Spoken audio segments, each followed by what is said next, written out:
So there are some types of malware that your intrusion detection system would not pick up, your intrusion prevention system would not prevent, and your firewalls would not restrict from entering into your environment or into your perimeter, and your antivirus may also not flag them up. So this is where your work as a cybersecurity analyst, a SOC analyst, threat hunter, threat intelligence analyst would come into play.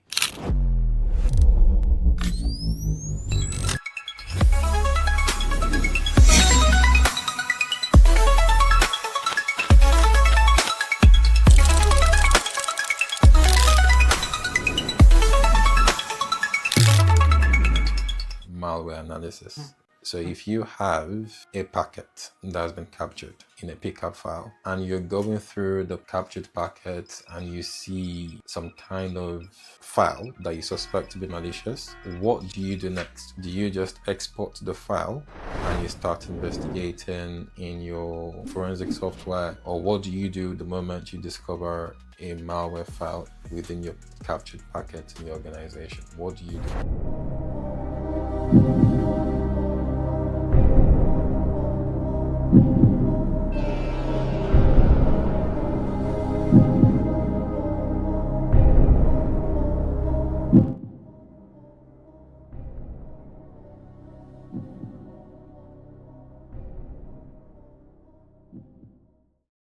The preparation phase of forensics is done before an incident or before a threat is discovered. Preparation is not done when the threat is discovered or after a malware has been found on your network. The preparation phase is done way before that, right? So there are three main types or three main stages of forensics. We've got the preparatory or the proactive phase, we've got the active phase, and we've got the reactive phase. The proactive talks about the preparation, which is where you gather your tools, your plans, your incident response, your malware analysis policy, your contingency plans, and all those necessary documents. Also, part of your preparation would include gathering and collecting the correct log information, right? Because the log information you're collecting will determine the kind of activities you can discover later. So you remember the IAAA, where there's the identity, the authentication, authorization, and then the accounting. So without the correct login,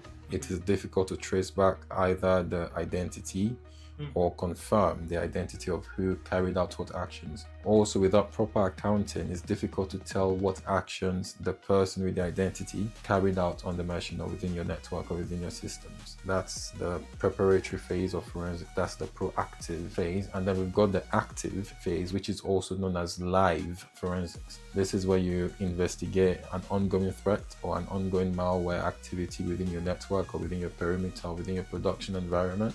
And this would include things like containing, eradication, and all those things. And then we've got the reactive phase, which is also known as dead forensics. This is where you collect information or gather evidence after the incident has occurred, and then you investigate the evidence you're able to gather. You do things like reverse engineering where possible, or you put the evidence in a sandboxed environment where you can see how it's operating in real time and gather information about its activities. What files is it touching?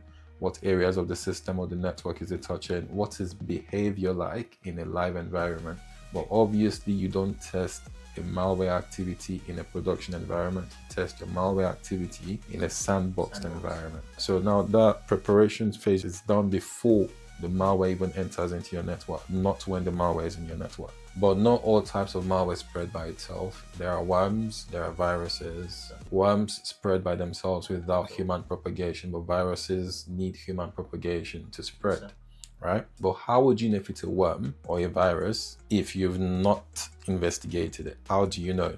The best place to know would be in a sandbox environment to see its behavior and see how it's operating. Then you can use that to either determine if it's a worm or a malware. Or you contain the packet captured and you can transfer that captured packet to your sandboxed environment, extract or export the malware, and open the malware or import the malware into a decompiler or a disassembler like Ghidra or IDA, right? So these are software that can help you decompile a software and executable and see what is inside, see what the code is doing, see what the code has been programmed to do. And there are lots of ways to achieve this. I like to be realistic, right?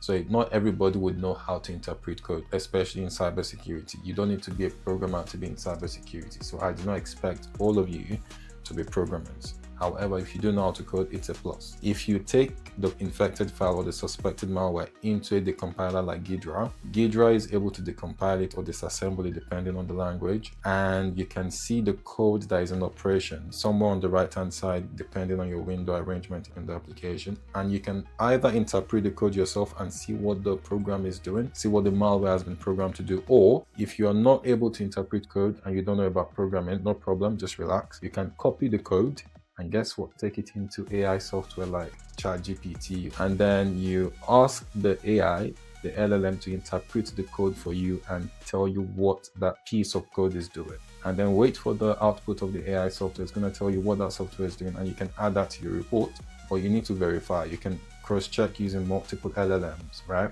Large language models, that's what an LLM is. So things like ChatGPT, Twitter, Grok, and a couple of other LLMs like that. So you can enter the code into multiple AI applications to compare and see if the output, if what they are saying the application or the software or the piece of code does is the same. If they are all saying the same, then you know the chances of that being correct are high. What would be the dangers of exporting the malware directly into your system and investigating it?